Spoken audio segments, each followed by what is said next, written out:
오후에 시작 함께 하실래요? 안녕하세요. 세상의 모든 정보 아나운서 전주리입니다. 좀처럼 연말 분위기를 느끼기 어렵다 이런 이야기 하시는 분들 많은데요. 이건 극장가도 마찬가지인가 봅니다. 요즘 영화관에선 크리스마스를 겨냥한 영화를 찾아보기 힘든데요. 신작 영화 개봉 대신 리마스터링, 그러니까 과거의 명작을 재개봉하는 경우가 더 많다고 합니다. 영화계의 불황을 보여주는 단면이 아닐까 싶은데요. 이런 상황 어떻게 봐야 하는 걸까요? 그런가 하면 연말 소비 양극화 현상도 뚜렷이 나타나고 있는데요. 소비 위축에도 불구하고 웃돈을 주고도 사지 못한다는 크리스마스 선물, 이른바 파산핑과 이 고가의 케이크 품절 현상은 또 어떻게 봐야 하는 건지 잠시 뒤 경제 포커스 코너에서 자세히 살펴보겠습니다. 여러분의 책장을 채워드리는 시간이죠. 이다의 북마크. 오늘은 올해를 빛낸 작가들의 책 소개해드릴 예정이니까요. 궁금한 분들 계속해서 함께해 주세요. 저희 방송은 KBS 1라디오 유튜브 채널을 통해서도 실시간으로 시청 참여하실 수 있습니다. 많은 관심 부탁드리면서 KBS 세상의 모든 정보 지금 시작합니다.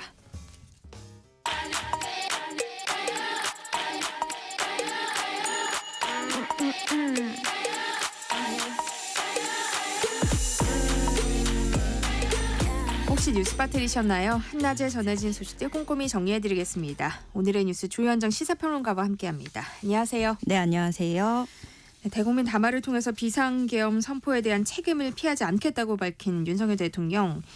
헌법재판소의 탄핵 심판 관련 서류를 일주일 넘게 받지 않고 있는데요.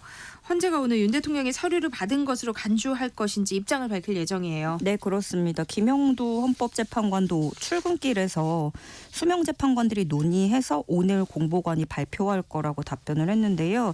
아시다시피 헌재가 계속해서 지난 16일부터 인편, 우편 여러 루트를 통해서 여러 차례 용산 대통령실과 한남동 관저로 서류 전달을 하고는 있는데 계속 실패하고 있는데 이 송달로 간주하는 것도 좀 종류가 있더라고요. 그래서 대안으로 거론되는 게 발송 송달이라고 해서 방송 시점에 송달된 걸로 간주하는 게 있고, 또 직원 등에게 전달하는 보충 송달, 서류를 두고 오는 유치 송달, 게시판 등에 게재한 뒤에 2주가 지나면 효력이 발생하는 공시 송달 등이 거론되고 있습니다. 헌법재판소는 내일로 예정됐던 이진숙 방송통신위원장 탄핵 심판을 내년으로 연기했어요. 윤 대통령 탄핵 심판에 집중하기 위한 거라고 볼 수 있을까요? 아무래도 그렇게 해석이 되는데요. 원래 이진숙 방통위원장 그 탄핵 심판의 마지막 변론기일이 원래 내일이에요. 근데 내년 1월 15일로 미뤘고, 근데 이게 마지막 변론기일이고 내일 지나면 종결 지을 거였는데 이거를 미루는 거라서 법 쪽에서는 아무래도 윤 대통령 쪽에 집중하려는 조치라고 해석이 나오고 있고, 그리고 또 윤 대통령 탄핵 심판 1차 변론 준비가 이번 주이다 보니까 여기다가 화력을 집중을 하는 거겠죠. 다만 헌재 측은 공개적으로는 이렇게 이유를 들진 않았고, 그 인사청문회, 헌법재판관 인사청문회가 23일, 24일이니까 미룬 것이다 이렇게 설명을 했습니다. 이유야 어찌됐건 방통위원장 탄핵은 잠깐 미뤄두는 거고 당분간 윤 대통령 탄핵 심판에 집중을 할 텐데, 윤 대통령 첫 변론 준비 기일이 27일이에요. 예정대로 진행하는 것으로 알려졌고, 그럼 변론 준비 기일이라고 하면은 그 재판이 원활하게 진행되도록 미리 대리인들이 쟁점 사항 정리하고 증거 신청, 증인 채택 계획 등을 세우는 절차인데, 이날 시작으로 본격적인 사건 심리에 들어가게 되는 겁니다. 그러면 얼른 윤 대통령 측도 그렇고 국회에서도 그렇고, 그러니까 원고 피고 역할이라고 할 수 있는 거죠. 그럼 양쪽 다 증거 목록이랑 입증 계획 제출하고, 또 그러면 절차를 담당하는 헌법재판소 측에서도 재판관들이 이 받은 제출 자료들 토대로 쟁점 범위를 압축하고 증인 증거 채택 여부를 이제 정하게 되는데, 이번 재판 쟁점을 추리는 과정에서 이 내란 혐의를 재판관들이 채택할지 이게 핵심이 되겠습니다. 국회에서는 오늘부터 헌법재판관 후보자 3명에 대한 인사청문회가 열리죠. 네, 이 추가로 임명해야 될 재판관이 3명이잖아요. 2명이 야당 추천이고 1명이 여당 추천입니다. 오늘은 야당이 추천한 정계선, 마은혁 후보자, 내일은 여당이 추천한 조한창 후보자 청문회입니다. 근데 인사청문회법에 따르면 이 기간 계산해봤을 때 선출안이 지난 9일에 제출됐기 때문에 이게 15일 이내에 이걸 해야 되거든요. 그래서 내일 청문보고서 채택을 하고 늦 늦어도 오는 26일, 27일에는 본회의 열어서 임명동의안을 처리하겠다는 게 야당의 계획입니다. 그럼 이 시간표대로라면 다 이번 주 안에 처리를 하겠다는 거예요. 그렇지만 국민의힘은 불참할 가능성이 큰데요.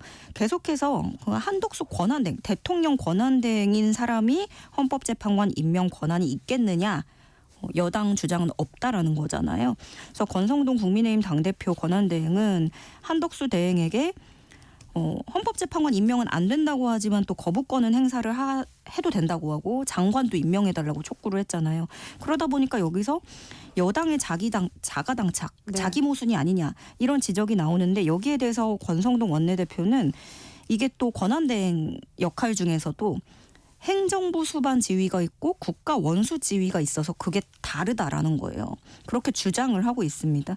근데 국민의힘은 또 추가로 헌법재판소 그 6인 체제에 대해서 불법 논란을 새롭게 불지피기도 했는데 그러니까 국민의힘 권성동 원내대표 주장은 뭐냐면 6인 체제로는 이건 안 된다라는 건데 권성동 원내대표가 아시다시피 8년 전에는 박근혜 전 대통령 탄핵소추위원장 맡았었잖아요. 네. 그때 8인 체제였는데 권성동 원내대표가 그때에는 8인 재판관이 내린 결정이 무수하고 8인 재판관으로 이루어진 재판이 위헌이 아니다라는 헌재 결정이 있다 이런 부분을 강조하기도 했었고 또 그 당시에는 그 권한대행이었던 황교안 총리가 임명하는 절차를 지금부터 밟아야 된다라는 주장을 했던 것도 그 8년 전의 발언들인데 지금 다시 소환되고 있습니다. 그래서 국민의힘은 대통령 권한대행이 재판관을 임명할 수 없다면서 헌법소송을 예고한 상황이에요. 예, 국민의힘 주장은 애초에 헌법재판관 6인 체제로 간 거는 민주당이 자리 비워놔서 그렇게 한 거다 이렇게 주장을 하고 있어요. 그런데 또 민주당도 한덕수 권한대행이 재판관 임명을 미루면 즉시 총리 탄핵으로 압박할 수 있다라고 예고를 하고 있는 거예요. 근데 윤 대통령 비롯해서 지금 그 여당 수장이라고 할 수 있는 권성동 원내대표도 검사 출신이잖아요. 근데 윤석열 정부의 오랫동안 그런 고질적인 문제처럼 지적이 돼 왔던 게 그 처음에 뭐 여의도 문법을 없앤다 이런 얘기를 했었잖아요. 근데 정치나 협치가 사라지고 굉장히 이건 기술적인 법적으로 접근한다. 그런 정부가 들어섰다. 이런 비판이 있었고. 근데 이번에도 친윤계인 여당 원톱 중심으로 해서 철저하게 법적 해석으로 접근하는 측면이 있는 거죠. 그러면서 일부 매체에서는 내란죄를 옹호하는 법꾸라지 행태를 보이고 있다라는 비판도 나오고 있어요. 근데 지금 국민의힘이 헌법재판관 3명 임명을 막고자 하는 의도를 좀 분석을 해보면요. 네. 첫 번째로는 유리한 지형을 가져가려고 하는 거죠. 9명 중에 6명이 동의하는 거랑 6명 중에 6명 전원이 동의해야 되는 거 이거는 다르니까요. 유리한 지형으로 가려고 한다. 두 번째로는 6인 체제로 결론을 냈을 때 어떤 결론, 뭔가 불리한 결론이 나왔을 때 향후 정통성의 문제 제기를 할 수 있는 거죠. 6인 체제는 적법하지 않다라고 주장을 할 수도 있는 거고 세 번째로는 이런 과정 동안 결과적으로 시간을 끌 수 있는 거예요. 네. 또 권성동 원내대표가 이렇게 계속 강경하게 말할수록 한덕수 권한대행에게는 길을 터주는 효과도 만들 수 있는 거죠.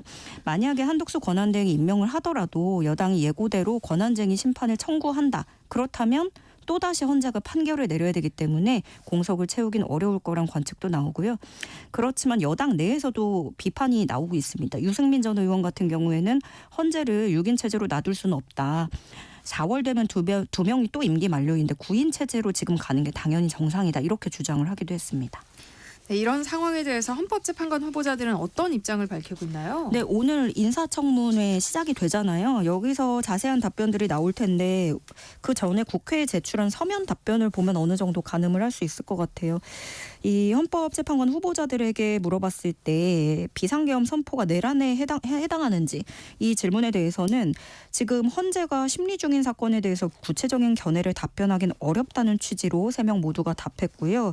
또 대통령실 측에서 압수수색 거부하고 있는데 여기에 대해서는 법원이 발부한 영장에 따라서 이루어지는 압수수색이 위법하게 방해돼선 안 된다라는 지적을 내놨습니다.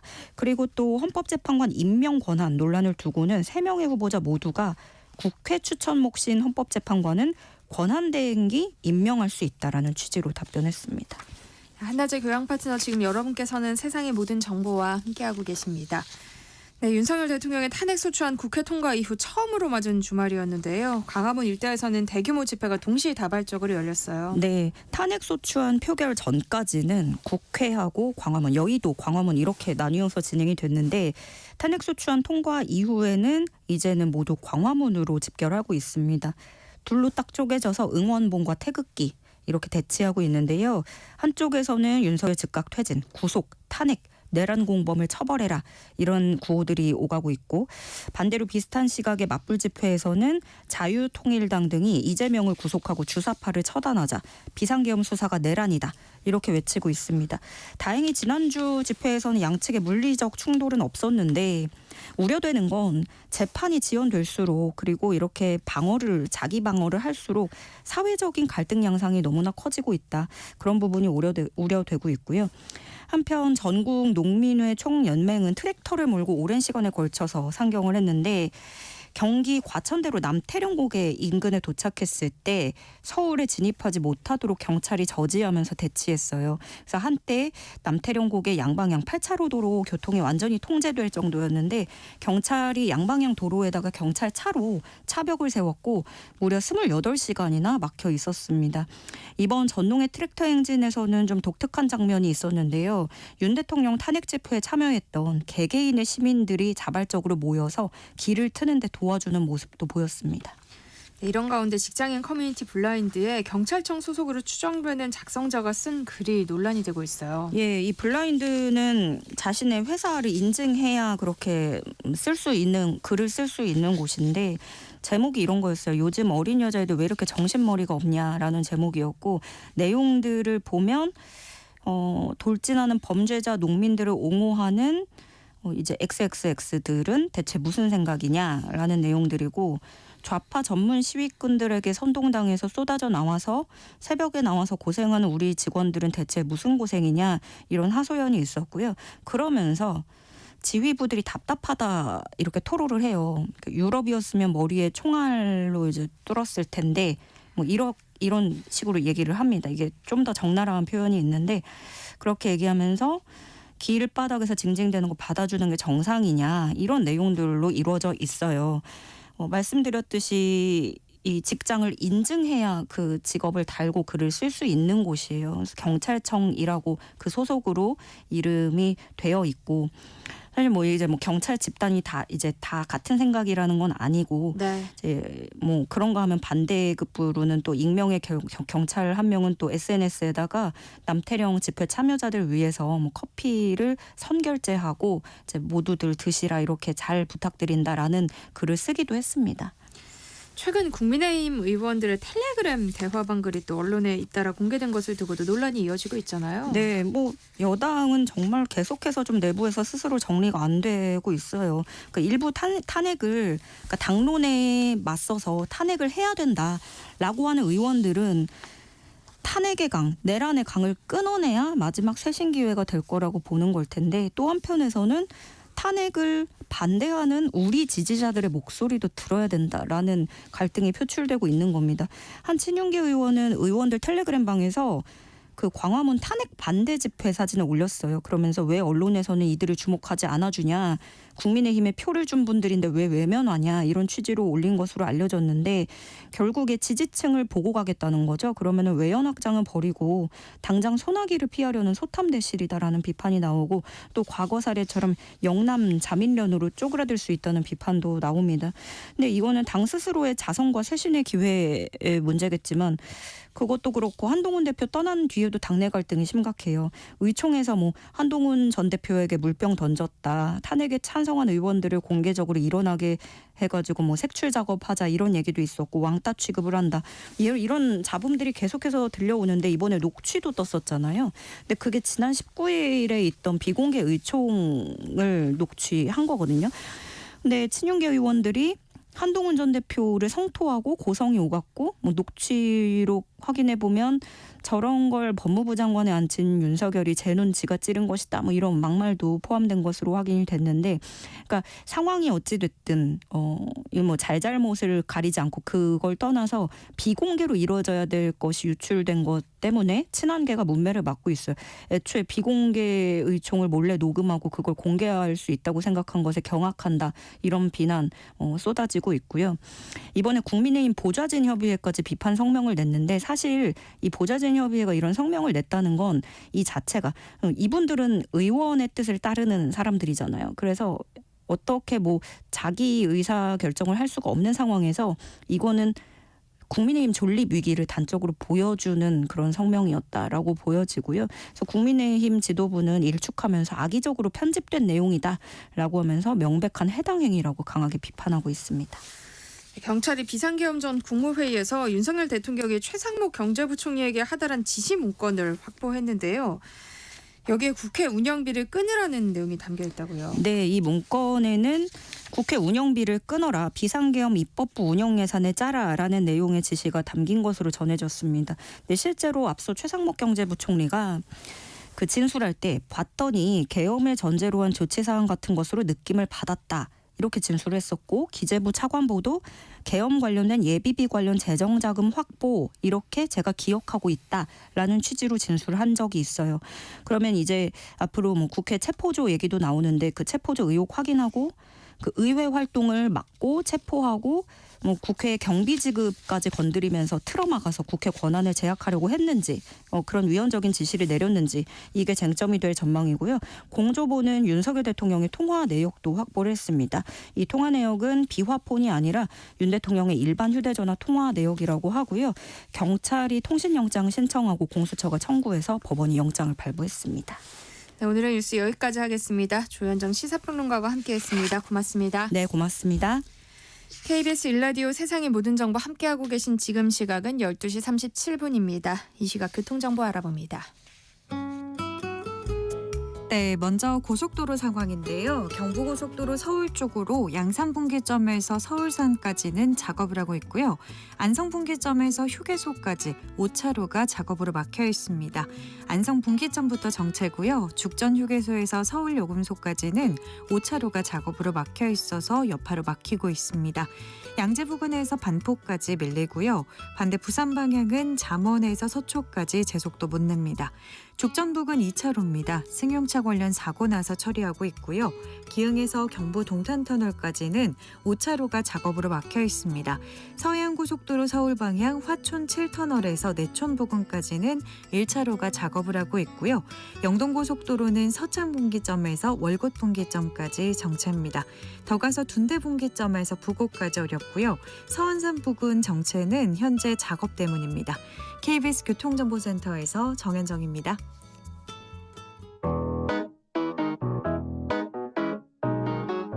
세상의 모든 정보는 청취자분들의 관심과 참여를 기다립니다. 방송 들으시면서 궁금한 점이 있거나 의견 공유하고 싶은 분들 계시면 문자 보내주세요. 추첨을 통해 모바일 쿠폰 보내드리겠습니다. 참여하실 번호는 샵 9730이고요. 짧은 문자 50원, 긴 문자 100원의 이용료가 부과됩니다. 콩 게시판을 통해서는 무료로 참여하실 수 있고요. KBS 1라디오 유튜브 채널을 통해서도 실시간으로 시청 참여하실 수 있습니다.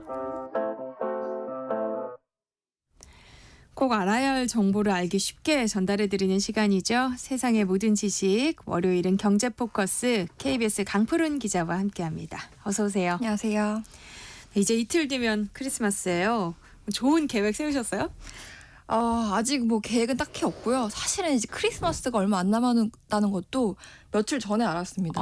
제가 지하철을 타려고 이제 역에 갔는데 어디서 뭐 종소리가 들리는 거예요. 이게 뭐지 했더니 이제 구세군의 그 모금함 종소리더라고요. 그래서 연말이구나. 이제 그거를 이제 그때 깨달았을 정도로 올해는 뭐 연말 기분이 안 난다는 정도를 넘어서 연말인 줄 몰랐다라는 사람이 저 포함해서 좀 많더라고요. 이게 그렇죠. 당연히 다사다난한 정치 상황이라든지 이런 것 때문일 텐데 사실 이제 연말인 줄 모르겠다 이런 느낌을 주는 이유가 하나가 더 있습니다. 바로 극장가 때문인데요.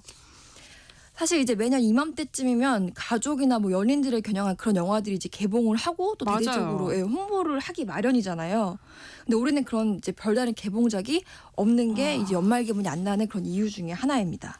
그러니까요. 생각해보면 올해는 진짜 개봉작이 없는 것 같아요. 극장가에서는 사실 이제 그 극장가 최고 대목 중으로 하나로 뽑히는 게 12월 25일 성탄절이거든요.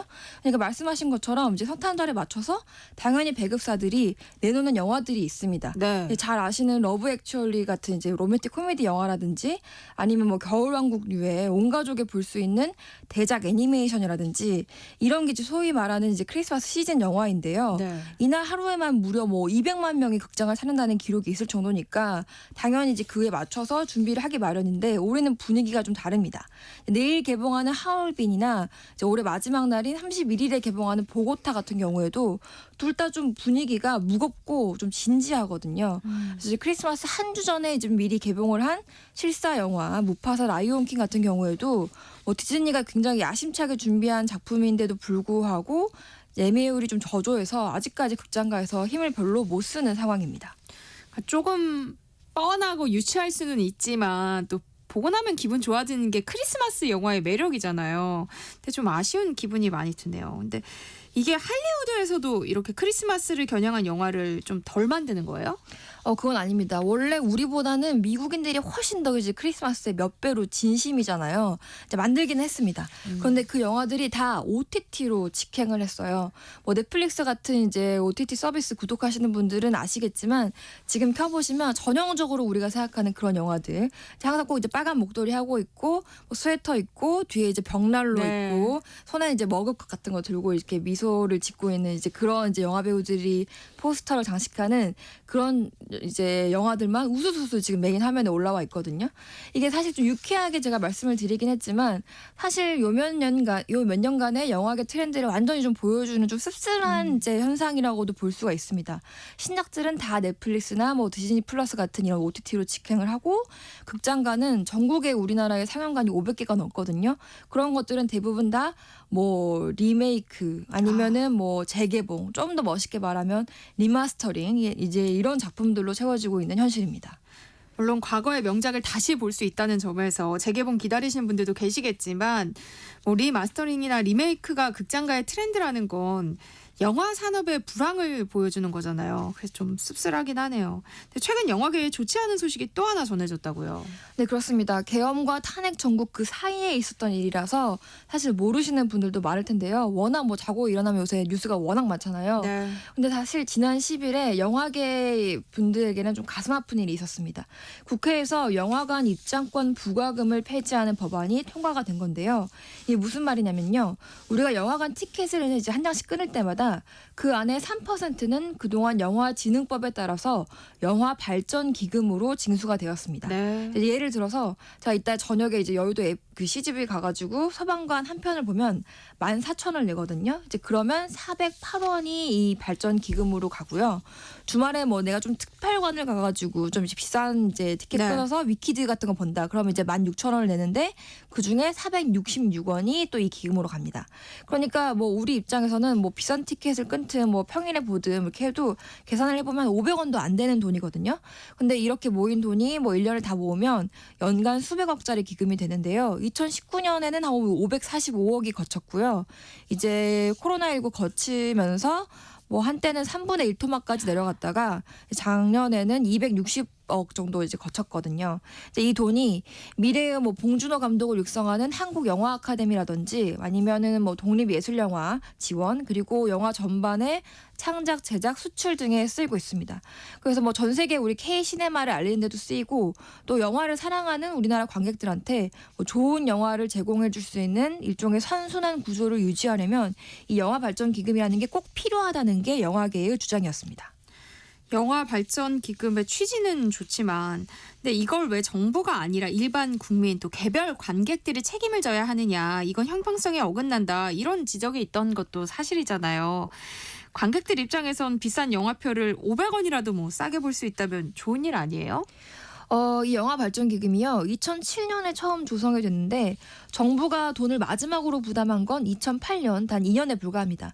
그러니까 영화의 연대 측, 영화계 단체들이 모여서 결성한 단체거든요. 네. 영화인들도 뭐 일리 있는 지적이다. 그러니까 이거를 좀 정부가 낸다든지 기금 재원을 입장권 부과금에만 너무 의존하지 말고 다양한 곳에서 좀 걷어가지고 좀 튼튼하게 안정적으로 다각화를 해달라고 요청을 해왔지만 사실 잘 받아들여지지 않았다고 주장하고 있습니다. 네. 그리고 또 말씀하신 것처럼 다른 맹점이 좀 있는데 이 비싼 영화표를 500원이라 좀 싸게 볼 수 있으면 물론 좋은 일이겠죠. 네. 근데 부담금은 폐지가 됐지만 과연 그만큼 입장권 가격이 내려갈지 여부는 극장한테 달려 있습니다. 극장 마음입니다.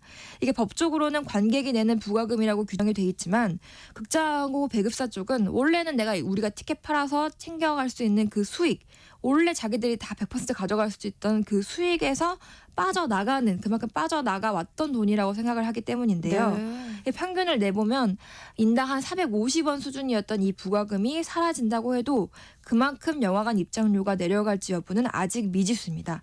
또 이제 기사 같은 걸 좀 찾아보면 사실상 안 내려갈 가능성이 더 높다. 이런 관측이 좀 대부분인 것 같습니다. 그래요. 그건 좀 불합리한데요. 근데 이렇게 되면 OTT 쏠림 현상은 더 가속화될 수도 있지 않을까요? 그래서 어차피 극장에서 영화 챙겨보는 관객들도 옛날에 비해서 많이 줄었으니까 이제 새로운 이제 트렌드가 된 OTT 업체에 이 부과금을 매겨야 한다는 주장도 나오고 있습니다. 뭐 독일이나 프랑스 같은 몇몇 국가에선 이미 이걸 시행 중이거든요. 네. OTT 기업에 영화 지원을 위한 특별 세금을 매기고 아예 수익이 일정 부분은 자국 내 컨텐츠 제작에 재투자를 하도록 하고 있습니다. 그러니까 워낙 다국적 기업들이 대부분이잖아요. 그렇다 하더라도 우리나라에서 거둔 수익은 우리나라 영화에 투자를 하도록 이제 강제를 하고 있는 나라들이 있거든요. 사실 이제 OTT 쓰시는 분들은 아시겠지만 우리가 그걸로 아무리 뭐 넷플릭스 오리지널 뭐 시리즈 드라마도 있고 다큐멘터리도 있고 하지만 그것만 보지는 않잖아요. 사실 영화가 새로 이제 신작이 극장에 개봉했을 때 좀 시간이 안 맞는데 좀 보기 애매한데 이러면 제일 먼저 하는 생각이 이거 좀 기다렸다가 넷플릭스 뜨면 봐야겠다. 그쵸. 이런 생각을 하시지 않습니까? 그러니까 뒤집어 생각하면 OTT 서비스의 주요 컨텐츠가 영화라는 뜻도 되거든요. 그러니까 영화 컨텐츠 자체가 축소화되고 점점 볼 게 없어지면 OTT 입장에서도 우리 서비스 보세요라고 홍보할 이유도 줄어드는 거죠. 그런 측면에서 보면 OTT 업체에게 영화 발전을 위해서 너희도 돈을 내라. 이런 주장이 아예 근거 없는 이야기는 아닌데요. 문제는 현실화될 수 있느냐 하는 부분일 것 같아요. 그렇습니다. 사실 쉽지 않은 길이에요. 일단은 영화 비디오법에서 말하는 영화의 정의를 좀 현 시대에 막 걸맞게 뜯어 고쳐야 할 필요가 있습니다. 지금은 필름이나 디스크에 담겨서 이런 물리매체에 담겨서 영화 상영관에서 트는 것만 영화로 규정을 하고 있는데요. 네. 앞으로는 인터넷망, 정보통신망을 통해서 시청하는 것도 영화로 볼 수 있도록 범위가 확장돼야 하고요. OTT 기업의 분담의 의무를 지우는 추가 법안도 필요한데요. 뭐 잘 아시는 것처럼 지금 혼란스러운 전국 속에서 영화 관련 법안이 과연 얼마나 국회의 우선순위를 가지고 논의가 될지는 미지수입니다. 뭐 사실 올해 개봉한 한국 장편 상업 영화 가운데 손익분기점을 넘은 작품은 딱 9편에 불과했고요. 내년 신작이 이제 촬영에 들어가는 신작 영화는 정말 이제 손에 꼽는 수준, 두 손도 아니고 한 손에 꼽는 수준이라는 얘기가 퍼지고 있거든요. 그래서 굉장히 영화인들에게는 안 그래도 좀 우울한데 더더욱이나 암울한 연말인 셈입니다. 너무 암울한 소식만 전해드린 것 같아요. 연말에 기분 좋아질 만한 이야기는 없어요? 뭐 아무래도 이제 크리스마스 가장 기다리는 것도 아이들이니까요. 동심으로 돌아가서 아이들이 좋아할 만한 이야기를 좀 드려볼게요. 아까 제가 올해 손익분기점을 넘은 영화가 딱 9편이라고 말씀을 드렸잖아요. 뭐 파묘라든지 뭐 베테랑 2라든지 이런 거는 우리가 뭐 흔히 생각할 수 있는 그런 영화들인데 네. 이 9편의 영화 중에 딱 한 편이 굉장히 좀 의외의 작품이거든요. 바로 사랑의 핫쇼핑입니다. 뭔지 아시죠? 저 봤어요. 보셨어요? 극장 가서 보셨어요? 네. 그 123만 명이 봤다는 이제 극장이 네. 한 명이셨군요.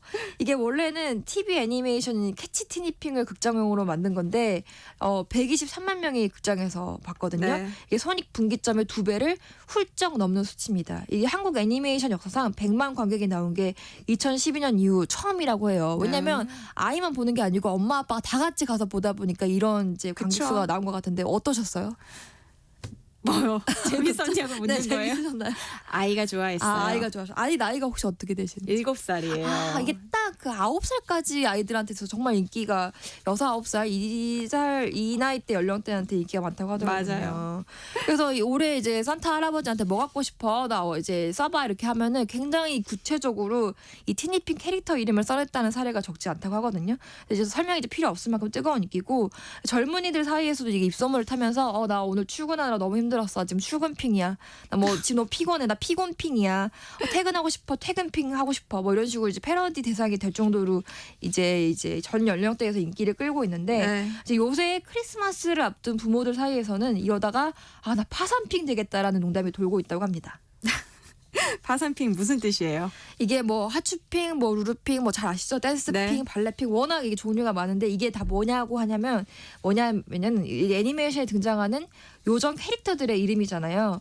이제 이 캐릭터들의 종류가 한 100가지쯤 되는데 2020년부터 지금까지 4개의 시즌이 나왔는데 시즌이 바뀔 때마다 새로 이제 추가가 되는 시기입니다. 근데 이 90여 종의 캐릭터들의 뭐 인형이랑 장난감 이런 건 기본이고 네. 뭐 각종 의류랑 학용품 또 학용품도 얼마나 뭐 종류가 다양해요. 그래서 그렇게 해서 만들 수 있는 굿즈가 캐릭터별로 굉장히 많잖아요. 출시된 제품 수가 워낙 많아서 이거 하나씩만 사줘도 등이 휠 지경이라면서 이거 등골핑이다 부모 입장에서는 이런 네. 농담이 원래부터 있었거든요. 근데 이번엔 정말로 농담이 아니라고 합니다. 이 시즌별로 원래 레전드 티니핑이 나온다고 하는데 아시죠? 이제 네. 이 레전드 티니핑은 더 특별하고 인기가 많은 캐릭터인데 올해는 오로라핑이랑 왕자핑이라고 하거든요. 이제 크리스마스를 앞두고 이 두 캐릭터의 굿즈를 사려는 수요가 엄청나다고 합니다. 아니 그런데 이렇게 티니핑이 파산핑이라는 말이 나올 정도로 인기를 끌고 있는데 제작사는 적자를 보고 있어요? 놀랍게도 사실입니다. 티니핑을 만든 회사가 삼지엔터라는 곳인데요. 여기 대표님이 놀랍게도 아이가 없는 미혼이시거든요. 네. 굉장히 자기는 그렇기 때문에 오히려 객관적인 데이터로 접근해서 성공할 수 있었다. 이렇게 얘기를 하시긴 하는데 이게 매출은 정말 폭발적으로 늘었음에도 불구하고 워낙 이제 공격적으로 신사업을 벌린다든지 마케팅을 한다든지 그리고 이제 옛날에는 이제 외주에 맡겼던 이제 제품 유통을 직판 체계로 바꾸면서 물류비가 크게 증가했습니다. 그래서 뭐 여기서 성과가 또 나주면 대박이 되겠지만 아직까지는 적자를 뭐 계속 해마다 한 100억 가까이 보고 있는 상황이라고 합니다. 어떻게 될지 앞으로 지켜봐야 될 텐데 사업이 잘 되면 또 그만큼 부모들이 힘들어질 수도 있겠다는 생각이 드네요. 맞습니다. 그래도 뭐 부모님들 입장에서는 우리 아이가 행복해하는 것만큼 뭐 값을 매길 수 없는 이제 그런 이제 가치가 있을 테니까요. 그래서 이제 투자를 또 하시는 것 같아요. 이제 아이들 얘기를 했으니까 이번에는 어른들 이야기를 잠깐 해보고 싶은데요. 크리스마스 케이크 하나에 수십만 원을 쓰는 어른들의 이야기입니다. 그러니까 저도 기사 속에서 봤거든요. 무슨 호텔에서 40만 원짜리 크리스마스 케이크가 나왔다면서요. 맞습니다. 이제 여름철에는 10만 원 넘는 망고 빙수로 유명한 신라 호텔이 이번에도 최고가 상품을 내놨습니다. 케이크 이름이 더 테이스트 오브 럭셔리, 말 그대로 럭셔리의 맛을 보여주겠다는 건데 작년엔 30만 원에 팔던 걸 올해는 10만 원 더 올렸습니다. 어떻게 생긴 케이크인지 찾아봤더니 우리가 흔히 생각하는 크리스마스 케이크의 모양이 아니고 무슨 까만 옹기 그릇 같은 걸 뒤집어 놓은 모양새에다가 위에 빨간색 뭐를 올려놨더라고요. 네. 근데 이게 까만색인 이유가 유럽산 트러플, 굉장히 고급 식재료인 우리말로 이제 송로버섯을 써서 그렇다고 하거든요. 근데 작년 후기를 찾아보니까 오히려 이 송로버섯의 맛과 향이 너무 세가지고 뭐 새콤달콤한 디저트 케이크를 먹는 게 아니라 트러플 파스타나 리조또를 먹는 것 같은 좀 그런 느낌이어서 좀 부담스러웠다. 이런 얘기도 있다고 하더라고요. 하여튼 굉장히 비싼 케이크가 나와서 지금 화제입니다. 근데 형편에 맞지 않는 소비를 했다면 모를까. 자기 능력 안에서 돈을 썼다면 뭐가 문제냐. 뭐 이렇게 반론을 제기하시는 분들도 있을 수 있을 것 같아요. 그렇죠. 뭐 삶의 가치를 뭐 어디에 두느냐의 문제는 다 각자 다른 판단을 하실 테니까요. 문제는 뭐 무조건 뭐 크리스마스에는 이 정도 되는 케이크는 먹어줘야 된다. 뭐 얼마짜리 이하 케이크는 다 별로다. 이렇게 급을 나눠서 갈라치기를 한다라든지 이런 문화만 좀 경계하는 게 좋을 것 같고요. 각자의 방법으로 모두 즐거운 성탄절 휴일을 알뜰하게 현명하게 보내시는 게 중요한 것 같습니다. 네.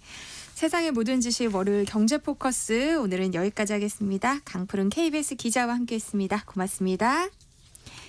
네, 세상의 모든 정보 1부 순서는 여기서 마무리하고요. 저는 잠시 후 이다의 북마크 코너로 다시 돌아오겠습니다.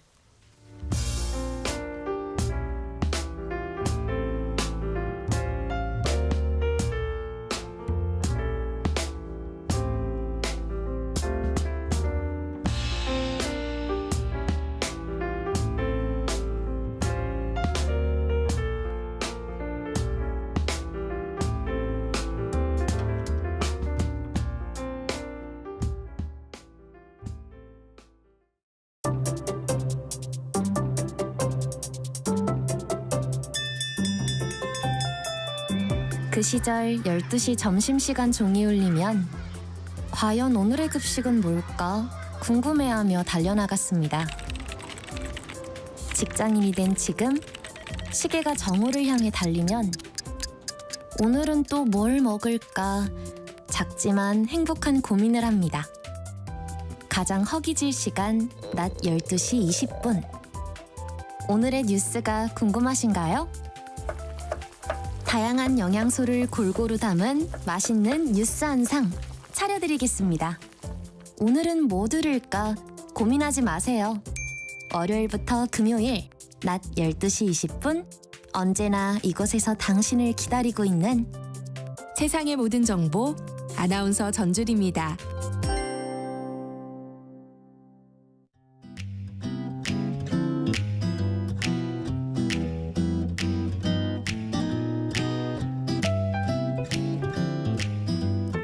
안녕하세요. 바른말 고운말입니다. 눈이 내려서 나뭇가지에 하얀 꽃이 핀 것처럼 보일 때 이런 걸 가리켜 눈꽃이라고 하지요.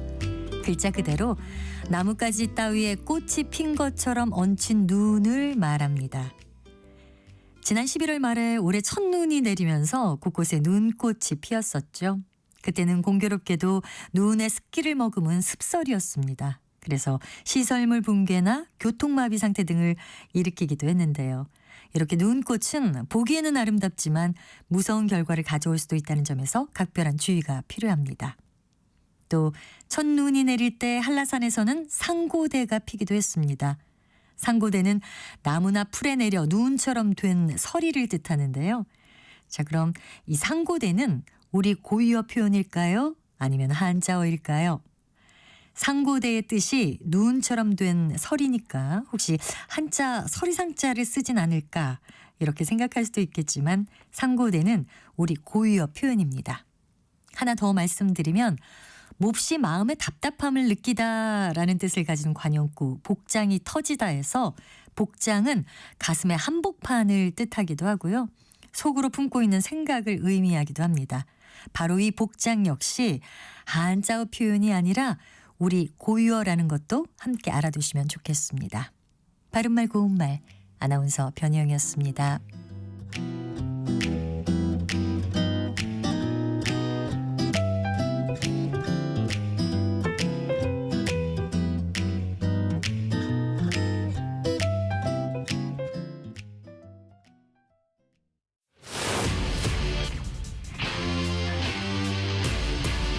토론에 정답은 없습니다. 토론이 세상을 바꿀 수도 없습니다. 하지만 질문은 새로운 세상을 만들 수 있습니다. 질문으로 올바른 세상을 만드는 첫걸음.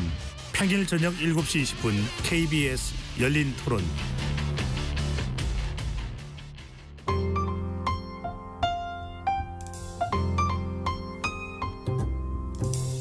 어떤 하루 보내고 계신가요? 눈코 뜰 새 없이 바쁘게 지나가는 한 주. 월요일부터 금요일 매일 밤 10시부터 12시까지는 오롯이 당신만을 위한 시간입니다. 당신을 위한 지식 쉼터. 오늘 밤 일라디오.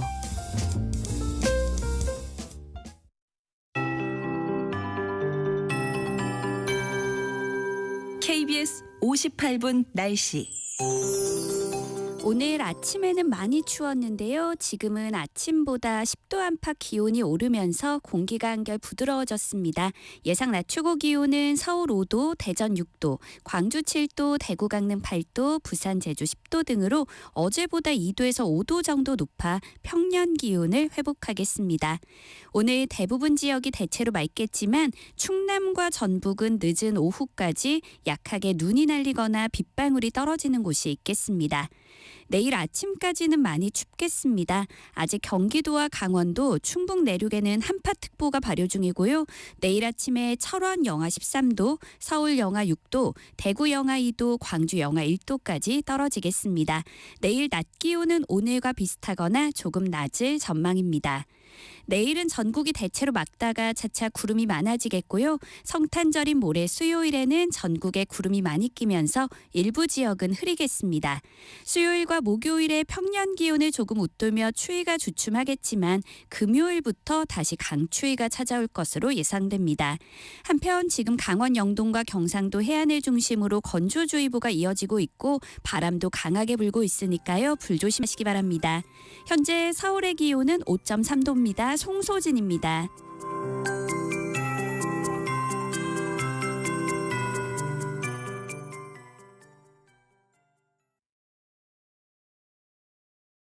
정성을 다하는 국민의 방송 KBS가 1시를 알려드립니다. AM 711kHz, FM 97.3MHz, KBS 1라디오입니다. HLKA.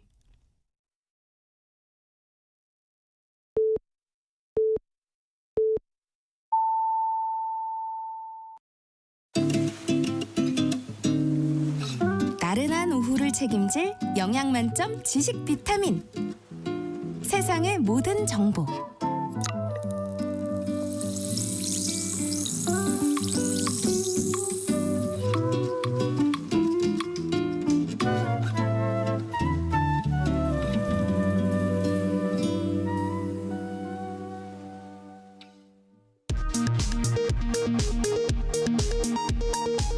이 시각 라디오 정보센터 뉴스입니다. 여야 원내대표가 오늘 국회의장 주재로 만나 계엄 사태 후 국정 안정 방안을 논의할 여야정 협의체를 오는 목요일 26일에 출범시키기로 합의했습니다. 경찰이 확보한 노상원 전 정보사령관의 수첩에서 정치인과 언론인 등을 수거 대상으로 표현하고 국회 봉쇄와 같은 단어가 담긴 사실이 확인됐습니다. 국가수사본부 특별수사단 관계자는 그 외에도 북방 한계선 NLL, 북의 공격을 유도와 같은 표현도 있었다고 밝혔습니다. 헌법재판관 후보자 3명에 대한 인사청문회가 오늘부터 이틀간 열립니다. 대통령 권한대행은 헌법재판관을 임명할 수 없다는 입장인 국민의힘은 불참한 가운데 더불어민주당은 내일 인사청문 경과보고서를 채택한 뒤 이번 주 안에 임명 동의안을 처리한다는 계획입니다. 한국전력이 내년 1분기에 적용될 연료비 조정 단가를 현재 수준인 킬로와트 시당 5원으로 유지하기로 했습니다. 이에 따라 전기요금도 동결될 가능성이 높아졌습니다. 지금까지 라디오 정보센터 뉴스 정한나였습니다.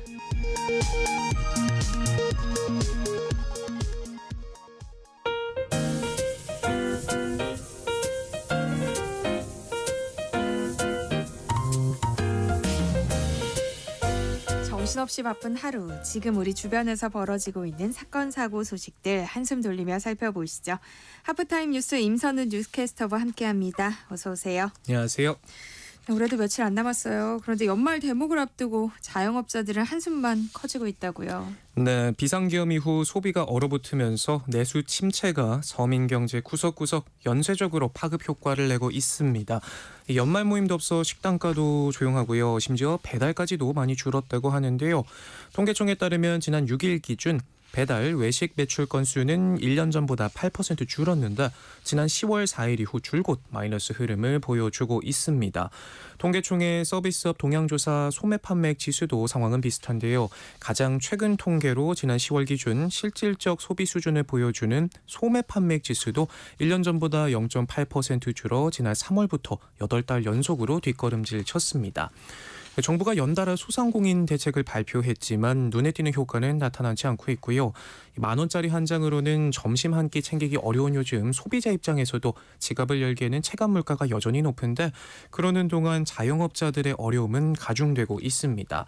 올해 들어 지난달까지 자영업자의 채무조정 신청 건수는 26,000건을 돌파해 이미 지난해 신청 건수를 넘겼다고 하네요. 네.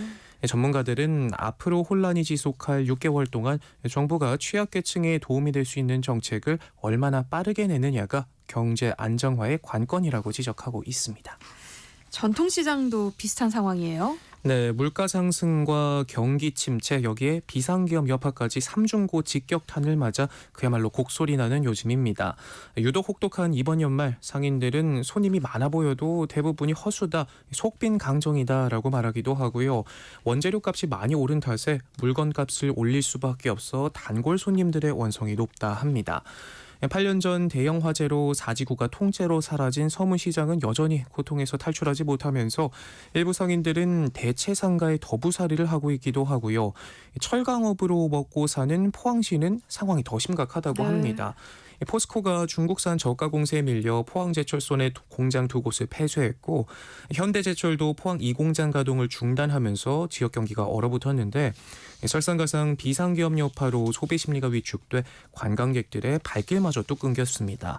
이 때문에 동해안 전통시장 중 최대 규모를 자랑하는 포항의 죽도시장 상인들은 물건을 한가득 쌓아두고 손님을 기다리지만 종일 한산하기만 하다고 하고요. 겨울 특산물인 대게와 과메기를 사기 위해 발길이 끊이질 않던 예년과는 사뭇 다른 모습입니다. 유난히 혹독한 이번 연말 전통시장을 찾는 이들의 발길이 갈수록 적어지는 것도 큰 골칫골인데요. 소상공인 시장진흥공단에 따르면 전국 전통시장 하루 평균 방문객은 5년 전 5천여 명에서 매년 감소하고 있다고 합니다. 이 때문에 버티다 못한 상인들은 결국 문을 닫기까지 하는데 부산 해운대 주민들이 애용하는 반여시장만 해도 점포 80여 곳 중 30여 곳이 문을 닫은 상태입니다. 네. 오래된 상가라 권리금도 없지만 1년이 넘도록 장사하겠다 새로 들어오는 상인들은 찾아보기 힘들다고 하고요. 주말이면 발 디딜 틈 없었지만 지금은 생존을 걱정할 지경이라고 합니다. 문제는 전통시장들이 힘든 겨울을 넘긴다고 해도 여전히 전망이 어둡다는 겁니다. 그래서 지자체들은 이 전통시장 살리기에 사활을 걸고 있는데요. 부산시는 내년부터 1,800억 원 규모의 소상공인 자영업자 비타민 플러스 자금을 지원하고 올해 97억 원을 투입한 대구시의 경우 내년에는 인기 명소로 자리 잡은 야시장을 활용한 시장 살리기에 나선다고 하네요. 모두 어려운 상황인데요. 빚을 못 갚겠다며 개인 채무 조성에 나선 서민이 올해 역대 최대에 이를 것이라는 전망이 나왔어요. 네, 장기간 이어진 고금리 또 경기 침체 파고에 빚을 못 갚고 채무 조정을 신청한 대출자가 올 들어 11월까지 17만 9천 명을 돌파했습니다. 이달 신청 건수까지 합하면 2006년 이후 최대 신청자가 몰렸던 지난해를 넘어설 것으로 예상되는데요. 자영업자의 채무 조정 신청 건수는 이미 지난해 기록을 넘어섰고요. 같은 기간 개인의 경우 15만 3천 건에 육박해 지난해 95%를 차지한다고 합니다. 문제는 앞으로 금융사 채무 조정뿐만 아니라 개인 회생이나 파산에 나서는 채무자가 급증할 수 있다는 건데요. 서민들의 고금리 부담을 덜고 원활한 자금 공급을 위한 정책금융 상품에서조차 연체율이 급증하고 있습니다. 저소득, 저신용자 가운데 상환 능력이 상대적으로 양호해 1금융권으로 넘어갈 수 있도록 지원하는 햇살론 뱅크의 대위 변제율은 지난달 말 기준 16%를 넘기면서 1년 전과 비교하면 2배 수준이 됐고요. 이보다 상환 능력이 더 낮은 대출자에게 공급한 서민 대출은 연체율이 역대 최고 수준입니다. 이뿐이 아닙니다. 저신용 저소득층에게 급전을 빌려주는 소액 생계비 대출의 연체율은 지난달 30%를 넘기면서 처음으로 30% 선을 돌파했다고 하고요. 기본금리는 연 15.9%로 월 10,000원 안팎의 이자만 갚으면 되지만 이조차 갚기 힘들 만큼 경제적 어려움을 겪는 서민이 늘고 있다는 의미로 해석할 수 있겠습니다. 문제는 대위 변제율이 높아진 데다 내년 정부 예산안이 크게 감액되면서 서민 대출이 축소될 우려가 크다는 점입니다. 대표적으로는 햇살론 15 예산은 당초 550억 원 증액해 1,450억 원까지 확대하자는 논의가 있었지만 본회의에선 900억 원만 반영됐는데요. 서민 대출 문턱이 좁혀지면 최저신용자가 불법 사금융으로 내몰릴 수 있다는 우려의 목소리도 나오고 있습니다. 요즘 딸기가 맛있을 텐데요. 그런데 가격이 비싸서 선뜻 사 먹기는 쉽지 않아요. 네, 딸기값이 금값인 요즘입니다. 매년 오르고 있는 추세인데요. 20일 기준 100g당 소매 가격은 2,698원을 기록해 지난해보다 20% 올랐고요. 2년 전과 비교하면 30% 가까이 비싸졌다고 합니다. 통상 11월 중순 정도에 출하가 시작되는데 늦더위가 갈수록 기승을 부리면서 몸값이 천정부지로 치솟고 있는 건데요. 가격을 낮추기 위해서 유통업계도 분주히 움직이고 있습니다. 쿠팡의 경우 매입 지역을 기존 5곳에서 10개 지역으로 크게 늘렸고요. 내년 4월까지 지난철의 2배가 넘는 2,600톤의 딸기를 매입해 판매한다고 합니다. 롯데마트와 이마트 등 오프라인 유통업체들도 딸기 산지를 다변화하고 스마트팜 매입량을 늘리고 있는데요. 딸기 가격은 더위를 피해서 늦게 재배된 물량이 풀리는 내달부터 차츰 안정세로 접어든다고 하네요. 네, 다음 뉴스 살펴볼까요? 요즘 체중 감량을 위해 처방받는 식욕 억제제 오남용이 갈수록 심해지고 있다고요. 네, 해마다 하는 다짐이죠. 평생 숙제인 다이어트. 요즘 쉬운 길을 찾는 사람들이 많습니다. 말씀하신 것처럼 온라인 커뮤니티에는 어느 병원에 가면 식욕 억제제 약을 넉넉히 처방받을 수 있는지를 묻는 글들 쉽게 찾아볼 수 있고요. 다이어트 성지로 불리는 병원에서는 진료 대기표를 받기 위한 오픈런까지 벌어진다고 합니다. 병원들도 1층 출입구서부터 대놓고 진료 과목 다이어트라고 적힌 안내문을 크게 써붙인 곳들도 있고요. 일부 의원은 일부러 식욕 억제제를 처방받을 수 있다는 것을 광고 전면에 내세워 환자를 모집하기도 한다고 합니다. 이른 새벽부터 매트까지 가져와 쪽잠을 자며 줄을 선 한 시민은 지인이 석 달간 25kg을 뺐다고 추천해서 방문했는데 몇십만 원 약값만 내면 살이 쭉쭉 빠지니 가성비가 좋은 것 같다 말하기도 합니다. 식욕 억제제 오남용을 막기 위한 가이드라인이 마련된 지 4년여가 지났지만 의료 현장에선 달라진 게 없다는 지적이 나올 수밖에 없는 모습인데요. 네. 실제로 병원들은 이렇게 찾은 환자들에게 간단한 질문 몇 가지만 물어보곤 바로 약을 처방해 주는데 처방 전에는 병원과 약국만 알아볼 수 있도록 검색되지 않는 은어로 약품명을 적기도 하고요. 보험이 되는 향우울제 약품을 비보험으로 적기도 합니다.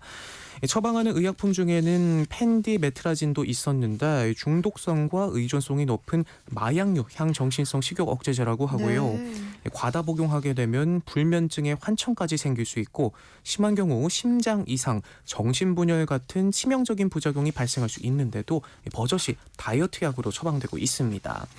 식품의약품안전처가 가이드라인을 마련해 의료기관에 권고하고 있지만 이 처방권은 의사의 고유 권한이어서 이를 어긴다 해도 제재할 수 있는 규정이 없다고 하고요. 치과나 산부인과 등 다이어트와 직접 관련된 병원이 아닌 곳에서도 마약성 식욕 억제제를 처방해주는 문제도 여전히 해결되지 않고 있습니다. 네.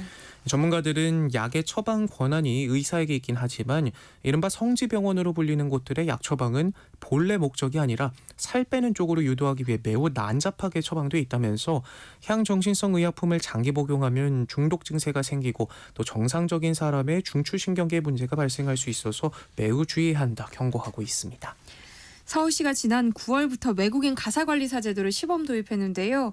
외국인 관리사들의 불만이 크다고요. 네, 이 수입이 적어서 어쩔 수 없이 주말에도 일해야 한다. 강남 기숙사비만 50만 원이 넘는데 받는 월급에 비해 생활비가 비싸 남는 돈이 없다. 올해 9월부터 외국인 가사관리사로 일한 필리핀 노동자들의 근무 소외 중 일부입니다. 네. 시범 사업이 시행되기 전부터 일각에선 최저임금 적용을 제외하자는 주장이 나오기도 했었는데 실상은 고물가 탓에 본국의 송금은커녕 먹고 살 생활비만 겨우 남기는 실정이라고 합니다.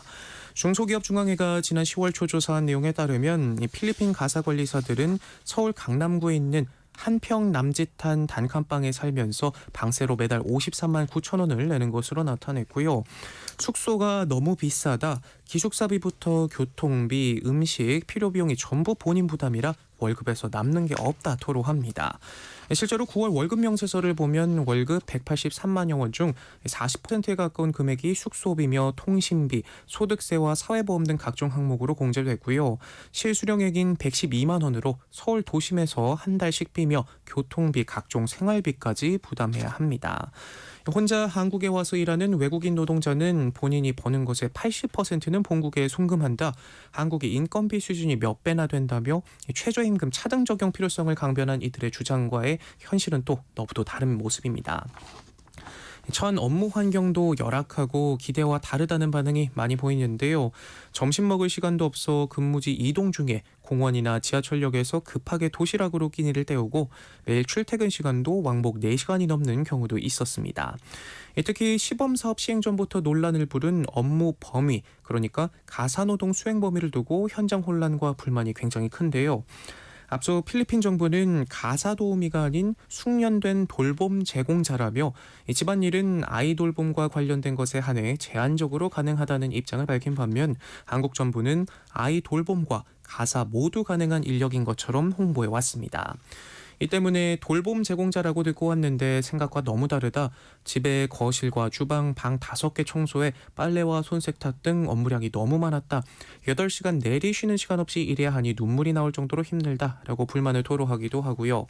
스스로 활동하기 어려운 아이들이나 환자, 고령 노인을 돌보는 일로 알고 왔는데 한국에 와서 집안일을 하려니 당황스럽기만 하다라는 목소리도 있었습니다. 이 상황이 이런데도 6개월 시범사업 평가를 하기도 전에 정부는 해당 사업의 전국 확대를 추진하고 있습니다. 노동계와 시민사회에서는 애초 해당 사업의 설계와 방향이 잘못됐다는 지적이 끊이지 않고 있고 한국노총은 세계 이주민의 날이었던 지난 18일 무분별한 이주노동자 정책은 고스란히 내국인 노동자의 고용과 노동 조건에 악영향을 미친다면서 국내 가사 서비스업은 저임금의 열악한 노동 조건으로 기피 업종이 된 지 오래됐지만 서울시는 내국인 가사 노동자의 임금 및 노동 조건 개선을 외면한 채 필리핀 가사 노동자로 대처했다고 지적했습니다. 외국인 노동자 착취 논란은 물론 내국인 노동자 처우 악화로도 이어질 수 있다라는 해석으로 볼 수 있겠고요. 또 시범사업 신청 가구의 절반, 선정 가구의 3분의 1이 강남 4구 가구라는 점이 알려지면서 강남 부모들만 논한 정책이다라는 비판도 나오는 등 혼란이 계속되고 있습니다. 해외 소식도 살펴볼까요? 독일에서 크리스마스 시장을 겨냥한 차량 테러가 벌어져서 많은 사람들이 다쳤어요. 네, 주말 사이 크리스마스를 앞두고 인파가 몰린 독일의 한 시장에 차량이 돌진해 5명이 숨지고 200여 명이 다쳤습니다. 차량은 좁은 통로를 뚫고 400m를 넘게 내달렸다고 하고요. 놀란 사람들은 비명을 지르면서 크리스마스를 앞두고 흥겹던 시장은 아수라장이 됐습니다. 현장에서 체포된 운전자는 사우디아라비아 출신 50살 남성으로 2006년 독일에 정착한 의사로 밝혀졌습니다. 주 당국은 용의자가 렌터카를 이용해 단독 범행을 한 것으로 보고 있다면서 고의적인 테러로 추정했는데요. 네. 2016년에 이어서 또 한 번 크리스마스 시장을 겨냥한 테러에 독일은 침통한 분위기입니다. 네, 하프타임 뉴스 임선우 뉴스캐스터와 함께했습니다. 고맙습니다. 고맙습니다. 내일 점심 메뉴 추천. 귀로 듣는 푸짐한 지식 한 상 어떠세요? 세상의 모든 정보. 아나운서 전주리입니다. 청취자 여러분의 책장을 알차게 채워드리는 이다혜의 북마크 시내21 이다혜 기자와 함께합니다. 안녕하세요. 네, 안녕하세요. 벌써 다음 주면 또 한 해가 끝이 나네요. 네. 올해 한 해를 마무리하면서 출판계에서 이슈가 된 올해의 작가들 이야기를 한번 해보면 어떨까 싶은데요. 일단 뭐 가장 먼저 생각나는 건 역시 한강 작가예요. 뭐 너무 큰 사건이어서 올해를 되짚는 이야기에서는 무조건 언급을 안 할 수가 없네요. 네, 사실 이 코너에서 한강 작가 이야기를 여러 번 해서 네. 이번에는 빼고 해야 된다라는 생각을 했지만 아니 올해의 작가 이야기를 하는데 한강 작가 이야기를 빼놓으면 어떡하나 그쵸. 하는 생각이 드는 거예요. 2024년 한국 출판계에서 한강 작가의 노벨문학상 수상은 정말 압도적인 사건이었다고 생각을 하는데요. 12월 12일에 있었던 그 연회에서 노벨문학상 이제 수상한 소감 이제 밝히는 자리에서 이런 이야기를 했습니다. 이 세상에 잠시 머무는 우리의 의미는 무엇인가? 무슨 일이 있어도 인간으로 남는 일은 얼마나 어려운 일인가? 라고 한강 작가가 이야기했는데요. 가장 어두운 밤에도 우리가 무엇으로 만들어진 존재인지 묻는 언어가 있다. 이 행성에서 함께하는 사람들, 살아있는 존재들의 관점에서 상상하도록 요청하고 우리를 서로 연결해주는 언어가 있다라고 이야기를 했습니다.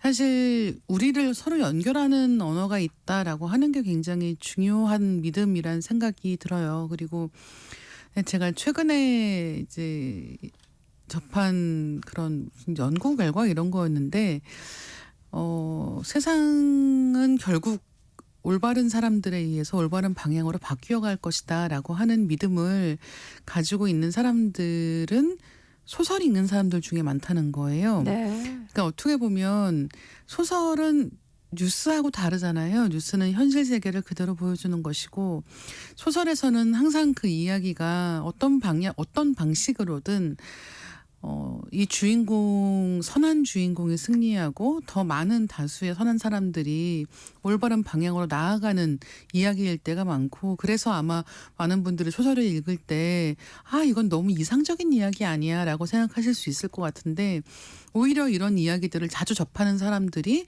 결국은 올바르게 우리는 나아갈 수 있을 거야 라는 생각을 한다는 거죠. 근데 아마 한강 작가의 이런 수상 소감을 들으면서 그런 믿음을 다시 한번 확인할 수 있지 않았나 생각을 하고 있습니다.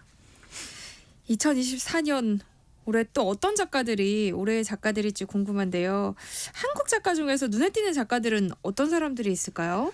아마 화제가 된 작가로 빼놓을 수 없는 사람이 김기태 작가입니다. 두 사람의 인터내셔널이라고 하는 책을 쓴 작가인데요. 첫 번째 소설집이에요. 그러니까 아직 모르시는 분들도 많은 작가일 텐데 정말 2024년에 거의 여름 즈음부터 해서 여기저기서 정말 많이 꼽혔던 작가입니다. 이 두 사람의 인터내셔널이라고 하는 김기태 작가의 첫 번째 소설집 자체가 호응을 얻기도 했거니와 이 작품집이 나오기 전에 사실은 SNS상에서 이 두 사람의 인터내셔널이라고 하는 단편이 인기를 끌었어요.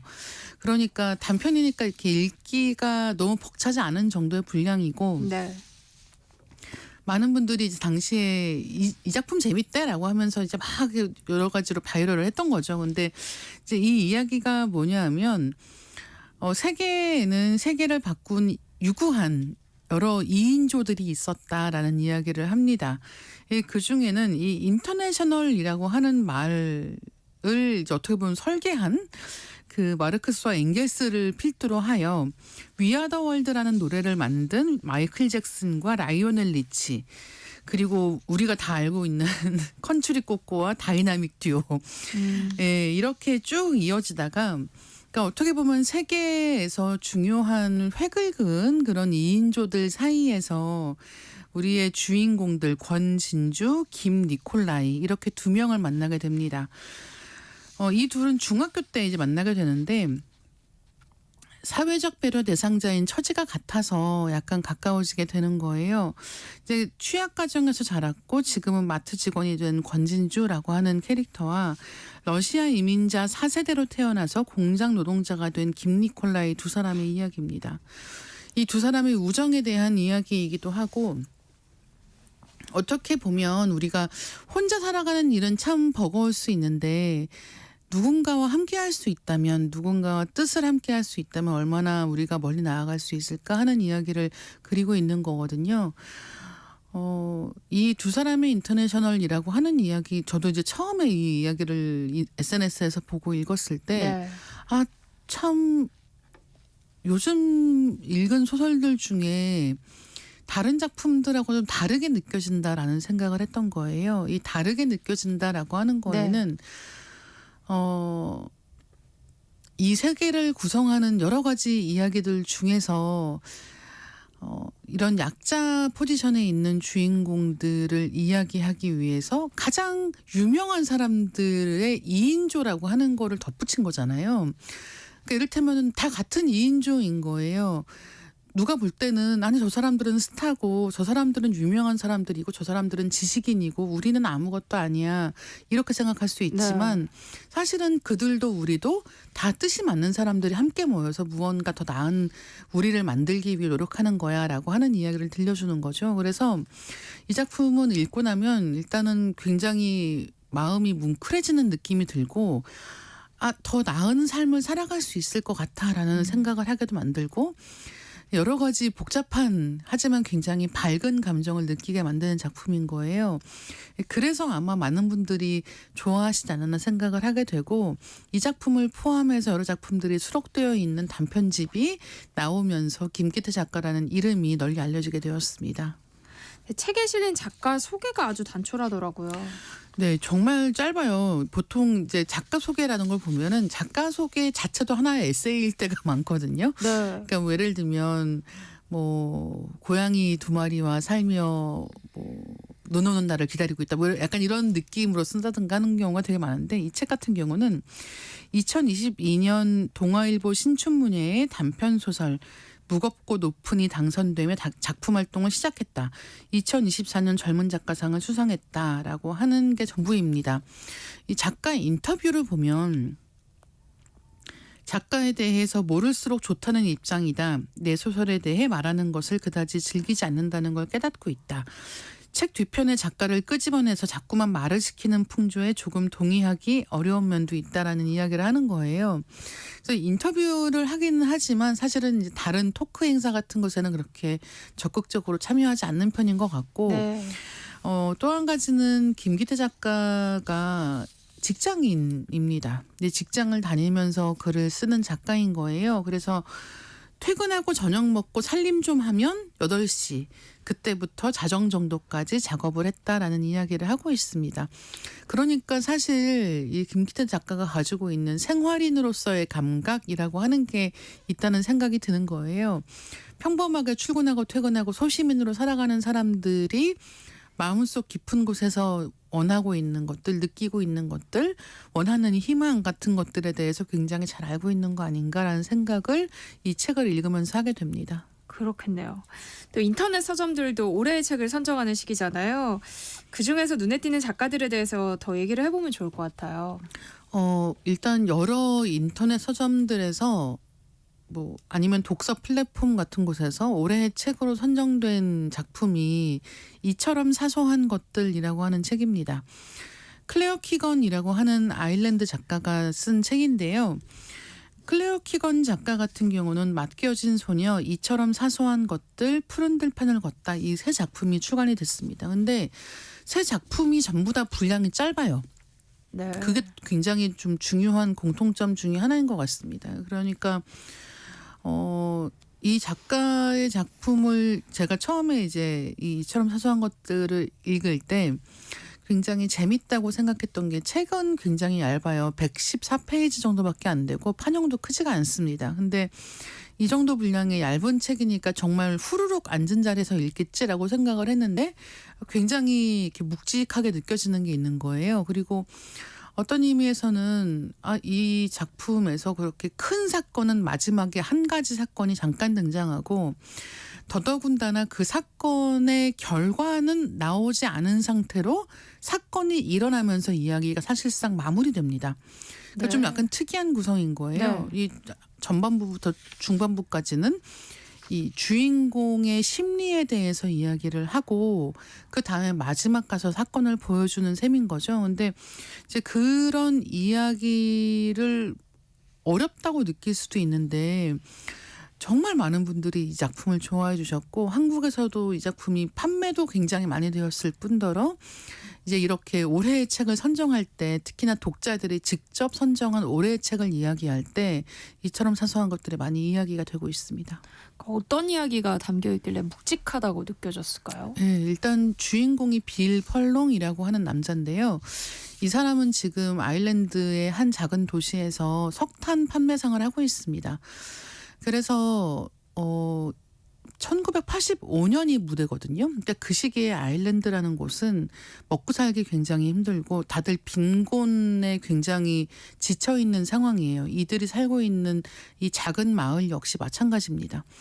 이 빌 펄롱에게는 아내와 5딸이 있어요. 네. 그래서 이들과 굉장히 화목하게 살아가고 있는데 빌 펄롱은 사실은 이제 사생아로 태어나서 어머니하고 둘이 살았던 거예요. 근데 어머니가 심근경색으로 돌아가십니다. 12살 정도의 나이에 혼자 됐는데 이제 윌슨 부인이라고 하는 사람이 이 아이를 돌봐주는 거예요. 그래서 성인이 될 때까지 무사히 자랄 수 있었습니다. 네. 이제 그런 다음에 지금은 자기가 이렇게 가족을 이루고 살고 있는 거예요. 근데 어느 날 자기가 석탄 배달을 하러 수녀원에 갔는데 이 수녀원은 어떤 곳이냐면 이 결혼하지 않은 상태에서 아이를 가진 젊은 여자들을 돌보는 곳이라고 알려져 있습니다. 근데 실제로 이곳에서는 아이를 낳으면 그 아이를 파는 거예요. 그러니까 아이들이 어머니랑 같이 지낼 수 없고 네. 어머니는 어머니대로 거기서 이제 세탁소 노역을 하게 되어 있고 태어난 아이들은 이제 바깥에 팔아서 그것으로 돈을 버는 이런 곳인 거죠. 네. 동네 사람들은 다 그런 것에 대해서 어렴풋하게는 알고 있지만 이 마을은 카톨릭을 다 믿는 마을에서 이 수녀원은 이 커뮤니티 공동체의 중심에 있는 거예요. 그러니까 아무도 말을 못하고 있습니다. 근데 이제 그런 사실을 어렴풋하게 이 빌 펄롱은 알고 있고 어느 날 석탄천고에 자기가 배달을 갔다가 거기서 웅크리고 있는 여자아이를 보게 됩니다. 그러니까 지금 그 수녀원에 있는 아이인데 네. 어떤 이유인지 석탄창고에 갇혀 있는 상황인 거예요. 그리고 이 아이가 자기를 내보내달라고 얘기를 하는 거죠. 저기 있는 강가까지만이라도 나가고 싶다라고 부탁을 하는 거예요. 근데 처음에는 이 아이를 데리고 수녀원에 다시 들어가게 합니다. 근데 이제 그런 다음에 계속 생각을 하게 되는 거죠. 예를 들면 윌슨 부인 같은 사람이 없었다면 우리 어머니와 나는 어떻게 되었을까? 우리 어머니도 지금 저기 있는 저 여자아이들 같은 상황이 아니었을까라는 생각을 하게 되고 그러면 내가 도울 수 있을 때 도와야 하는 것 아닌가라는 생각을 하게 되는 거예요.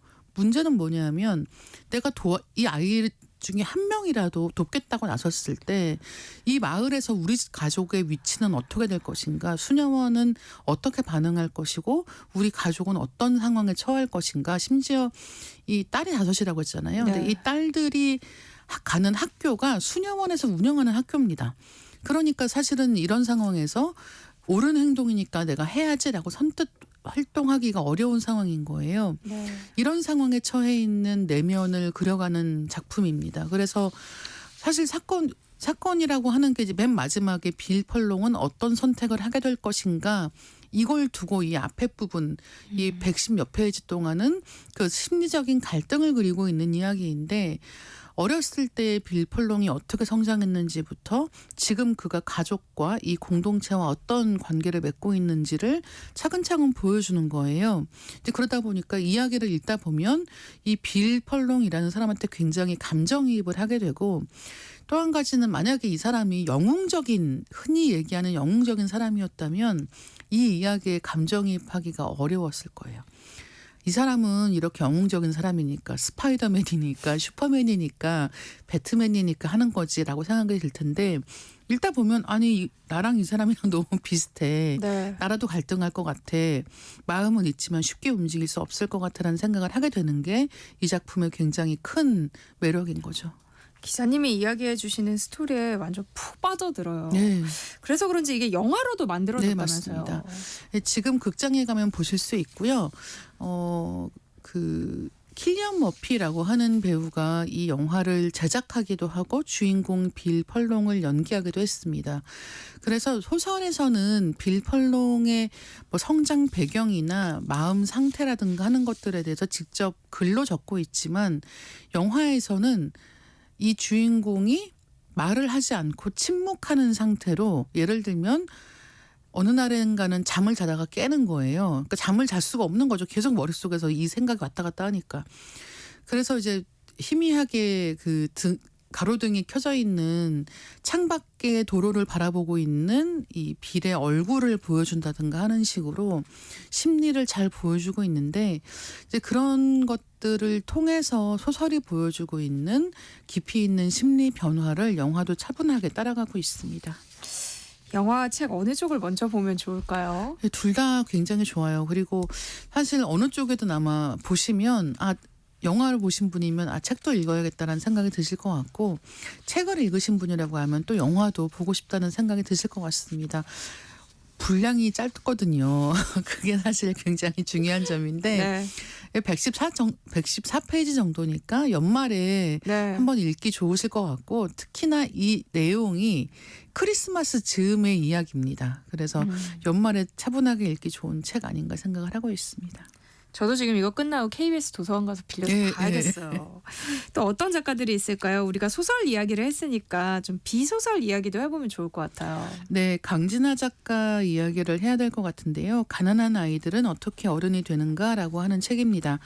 2023년 11월에 출간이 돼서 2024년 한 해 동안 꾸준하게 읽히면서 입소문이 난 책인데요.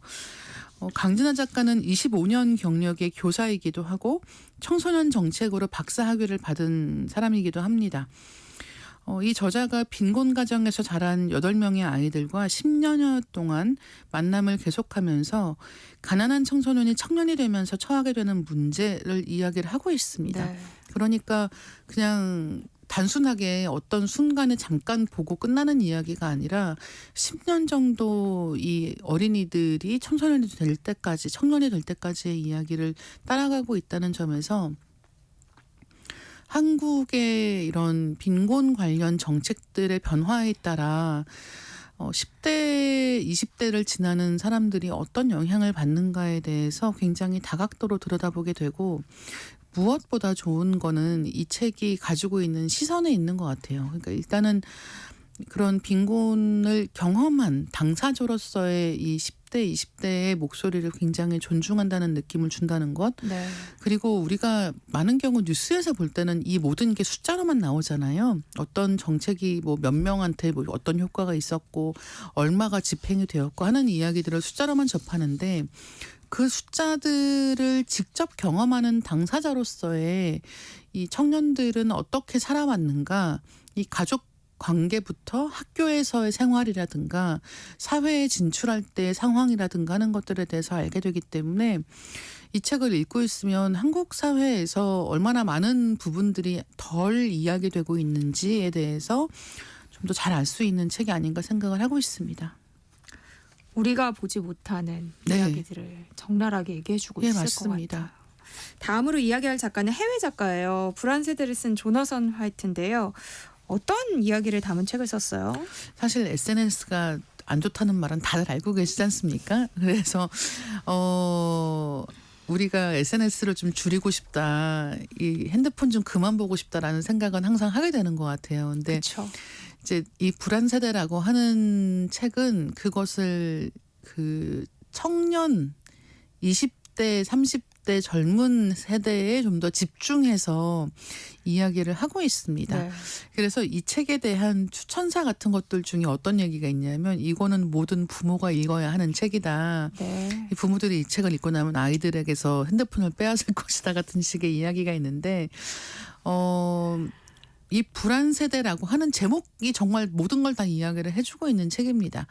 그러니까 불안도가 높은 세대가 지금 탄생을 했는데, 이것이 디지털 네이티브라고 하는 태어났을 때부터 디지털 기기와 함께 생활을 해온 세대의 경우에 더 도드라진다는 이야기를 하고 있는 거예요.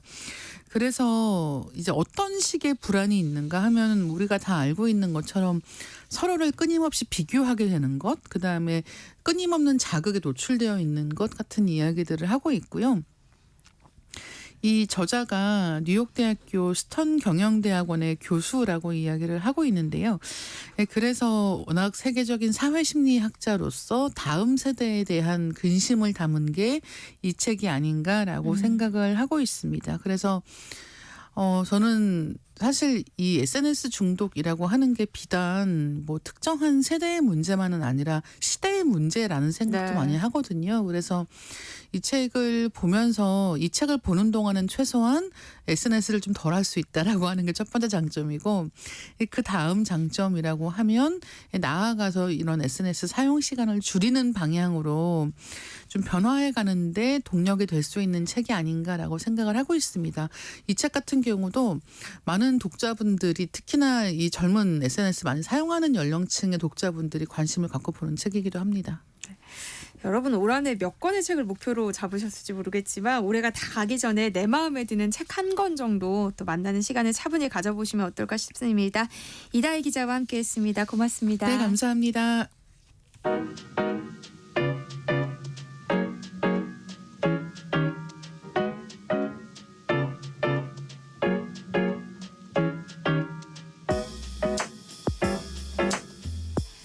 나른한 오후 커피 한 잔에 담긴 향긋한 역사를 풀어드립니다. 커피로 맛보는 역사, 커피 인문학자 이길상 교수님과 함께합니다. 어서 오세요. 네, 안녕하세요.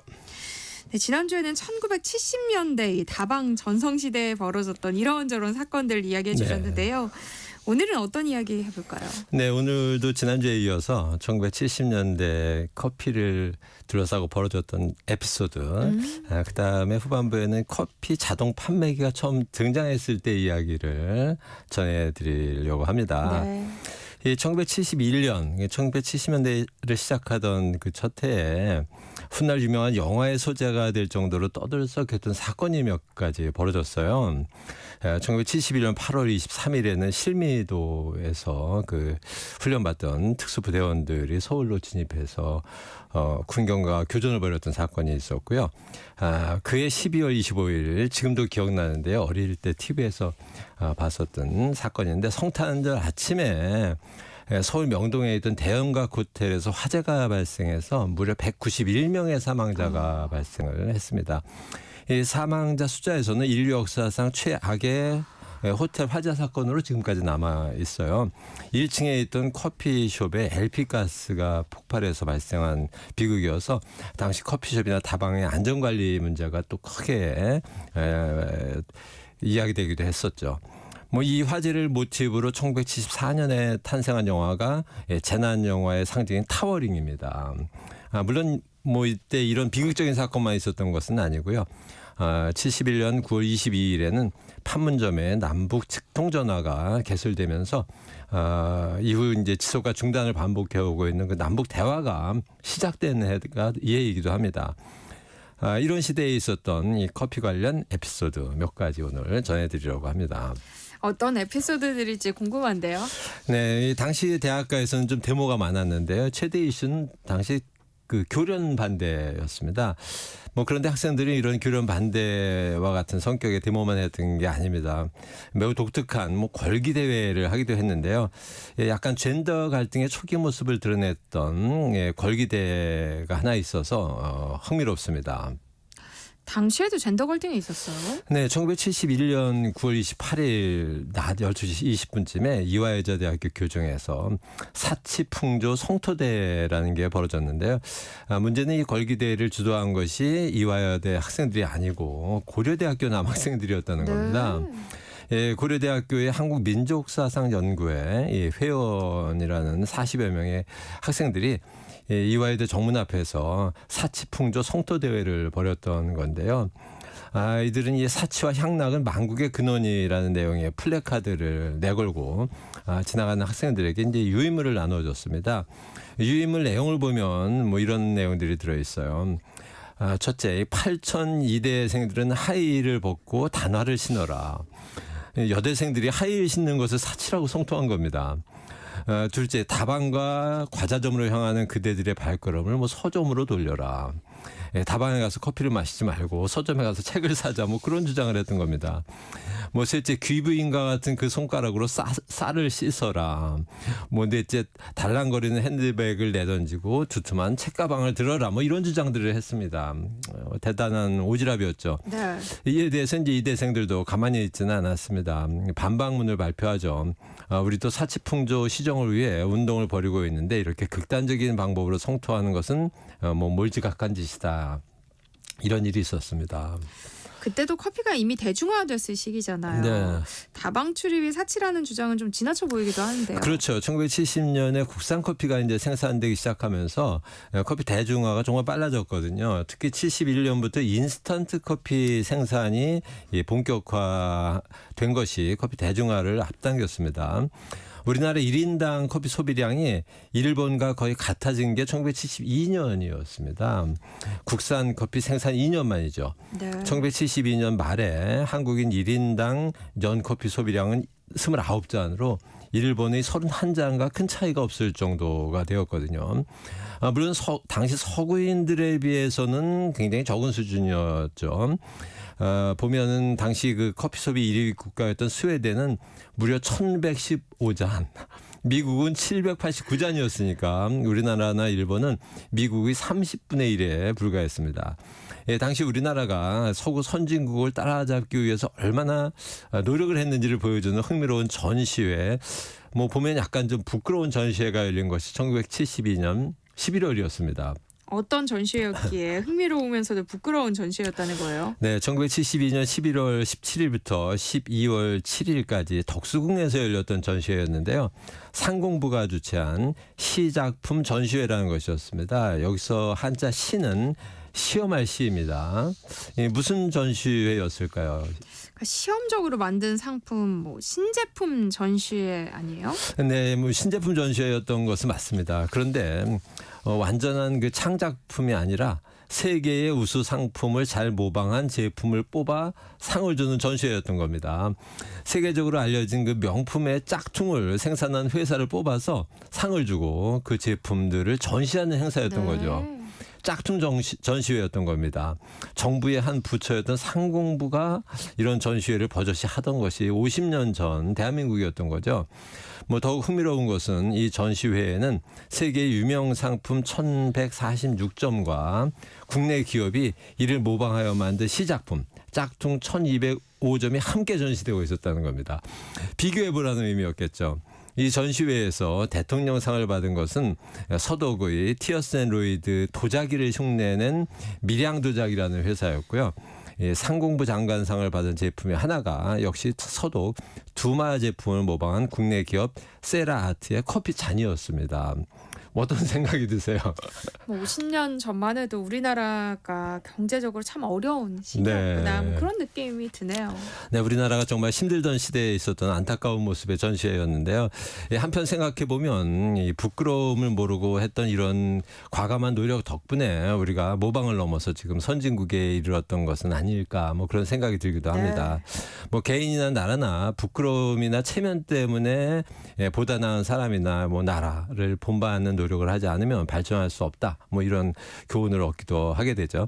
뭐 이런 힘든 시기에 이미 1인당 커피 소비량에서 일본을 따라잡았다는 것도 좀 신기한 일이기는 합니다. 당시 일본의 1인당 국민소득은 2,101달러였고 우리나라는 253달러였습니다.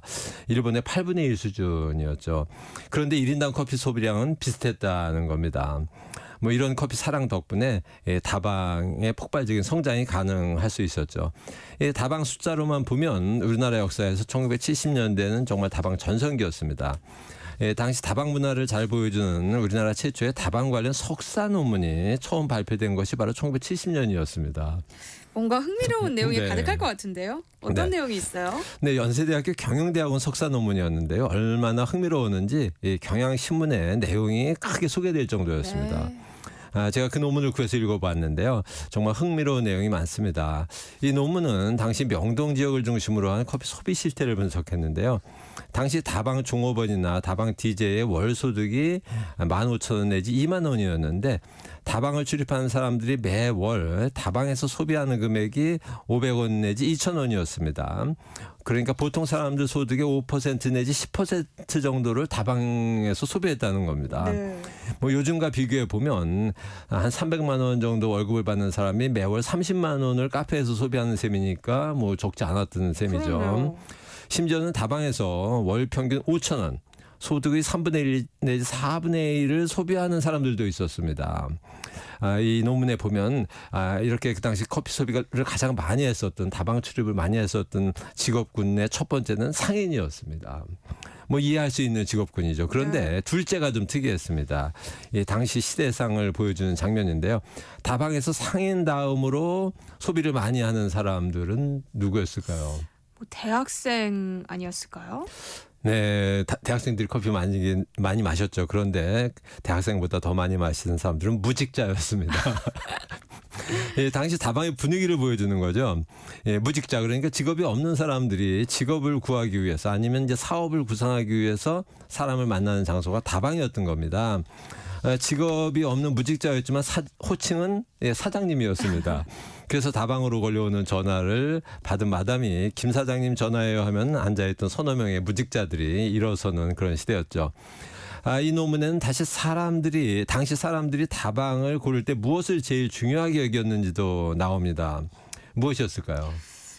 요즘으로 생각해보면 커피 맛이나 분위기 뭐 이런 거 아니었을까요? 네, 첫 번째는 분위기였다고 해요. 요즘 우리나라 사람들이 카페를 찾는 이유와 좀 비슷하죠.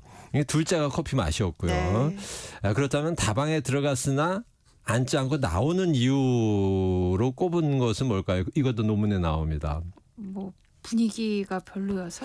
네, 역시 분위기인데요. 그중에서도 시끄럽다가 들어온 사람들을 나가게 만든 첫째 요인이었습니다. 둘째는 공기가 탁하다였고요. 실내 흡연이 가능하던 시절이었고 지하에 네. 다방이 많았기 때문에 공기가 탁했죠. 특히 비흡연자가 앉지 않고 나오는 대표적인 이유였습니다. 셋째로는 종업원이 불친절하다였습니다. 이 논문에는 다방을 다시 찾는 이유도 나와 있습니다. 첫째는 맛이었습니다. 둘째는 음악, 셋째는 서비스였습니다. 이 논문에서는 다방 간판으로 한국어와 외국어 중 무엇이 더 좋은지를 물은 결과도 나와 있는데요. 결과는 어땠을까요? 외국어를 더 좋아했나요? 예, 다행스럽게도 1970년대 초반에 한국어를 선호하는 사람이 더 많았습니다. 46%였습니다. 외국어 간판이 좋다는 사람은 21%, 반도 안 됐고요.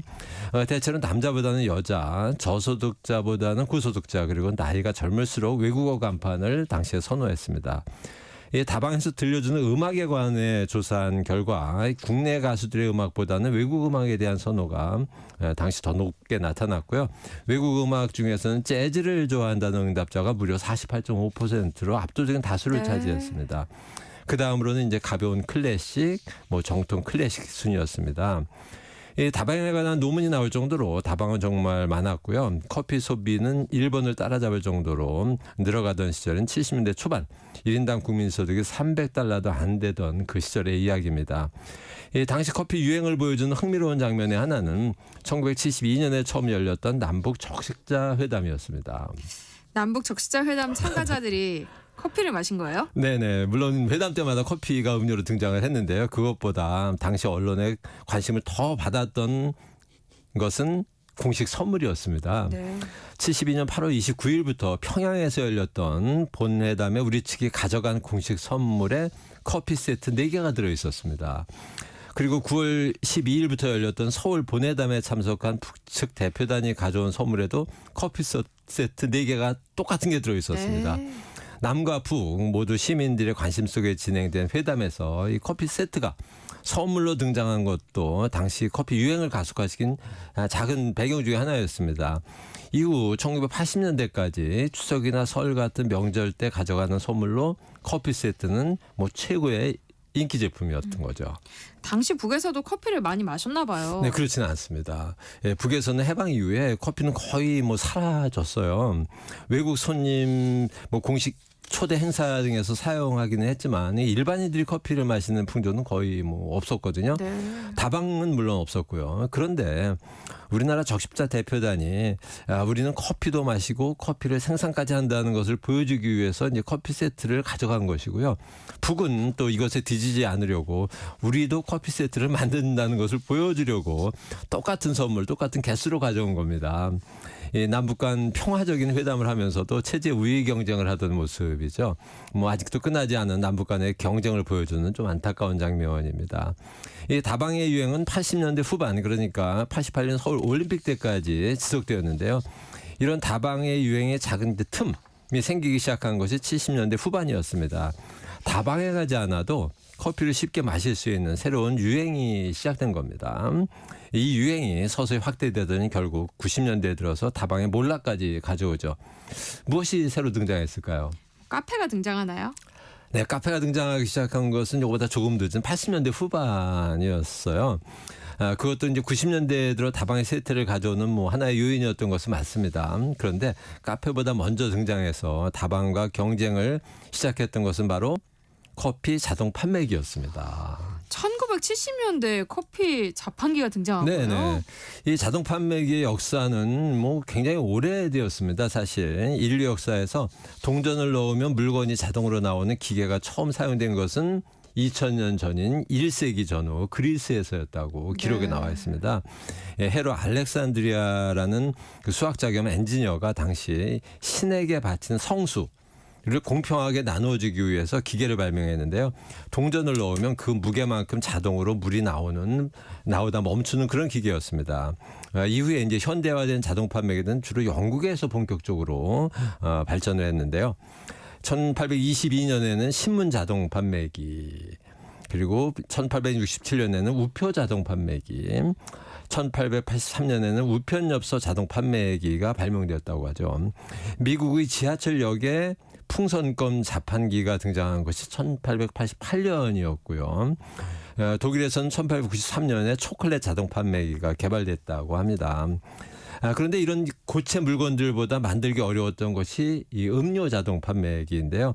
처음으로 이 자동 판매기로 음료를 판매하기 시작한 기업은 코카콜라였습니다. 1929년 그러니까 대공황 시작 직전이었는데요.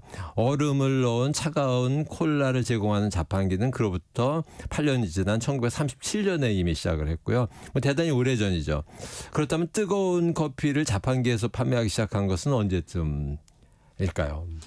물을 끓이고 설탕이나 크림을 넣어야 되잖아요. 네네. 콜라보다는 늦게 나타났을 것 그렇죠. 같아요. 콜라보다는 18년 정도 늦은 1947년 2차 세계대전 직후에 이 커피 자판기가 등장했습니다. 미국의 필라델피아에 있던 루드 멜리키안이라는 회사였는데요.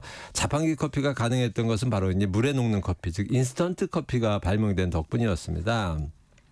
1938년에 네슬레가 발명을 했죠. 이 커피 자동 판매기가 처음 등장했을 때 미국인들이 환호한 첫 번째 이유는 뭐였을까요? 아무래도 편리함 때문이겠죠. 그렇죠. 무엇보다도 편리함 중에서도 시간이었습니다. 불과 몇 초 만에 커피 한 잔을 받아 마실 수 있었거든요. 미국도 20세기 중반에는 사람들이 급했습니다. 일하는 시간만큼 돈을 벌게 되는 그 초기 산업사회 어디에서나 보이는 빨리빨리 문화였던 거죠. 이 빨리빨리 문화가 민족성과는 무관하다고 저는 생각을 합니다. 처음 등장한 커피 자판기 이름이 그래서 퀵카페 였습니다. 등장하자마자 한 해 사이에 미국 전역에서 유행했죠. 네. 1955년에는 미국에 6만 개 이상의 커피 자판기가 설치됐을 정도였고요. 뭐 이렇게 폭발적인 증가를 가져온 배경 중 하나는 52년부터 유행하기 시작한 커피 브레이크 문화였습니다. 모든 일터에서는 이제 오전과 오후에 잠시 모여서 커피를 마시는 휴식이 주어졌는데요. 그래서 반드시 그곳에 있어야 하는 것이 커피 자판기였습니다. 50년대 중반에 미국의 일터 80% 이상이 이미 커피 브레이크를 허용하고 있었습니다. 이런 커피 자판기 문화가 일본을 통해 우리나라에 전파된 것이 1973년이었습니다. 이해 2월 8일 서울시청 시민홀에 커피 자판기가 처음 등장했고요. 한 잔에 30원이었습니다. 당시 다방 커피는 200원이었던 시절이니까 많이 쌌죠. 거리에 커피 자판기가 처음 등장한 것은 이로부터 5년이 지난 1978년 3월이었습니다. 종각, 시청, 서울역 이 세 곳에 설치되었고 한 잔에 100원이었습니다. 이 자판기 보급 속도가 얼마나 빨랐냐면요. 등장한 지 1년이 지난 1979년 초에 전국의 커피 자판기 대수가 다방 숫자를 넘어섰습니다. 초등학교 매점에도 등장했을 정도였죠. 커피 자판기의 증가에 맞춰서 이제 다방의 인기가 조금씩 내려가기 시작하죠. 물론 내려가기 시작한 것은 다방의 인기뿐 아니었습니다. 뭐가 또 내려갔을까요? 커피 가격? 아닐까요? 아닙니다. 가격은 오히려 올랐는데요. 커피 맛이 뚝뚝 떨어지기 내려가기 시작했습니다. 아무래도 네네. 편리함이 있다 보면 맛은 좀 떨어질 수밖에 없겠죠. 편리함을 택하고 맛을 포기한 겁니다. 네. 커피 자판기 이야기 오늘도 참 재밌네요. 커피로 맛보는 역사 커피 인문학자 이계상 교수님과 함께했습니다. 고맙습니다. 네, 감사합니다. 네, 세상의 모든 정보 여기서 마무리하겠습니다. 끝으로 딘 마틴의 Baby It's Cold Outside 함께 들으시고요. 저는 내일 다시 찾아뵐게요. 지금까지 아나운서 전주리였습니다. 고맙습니다.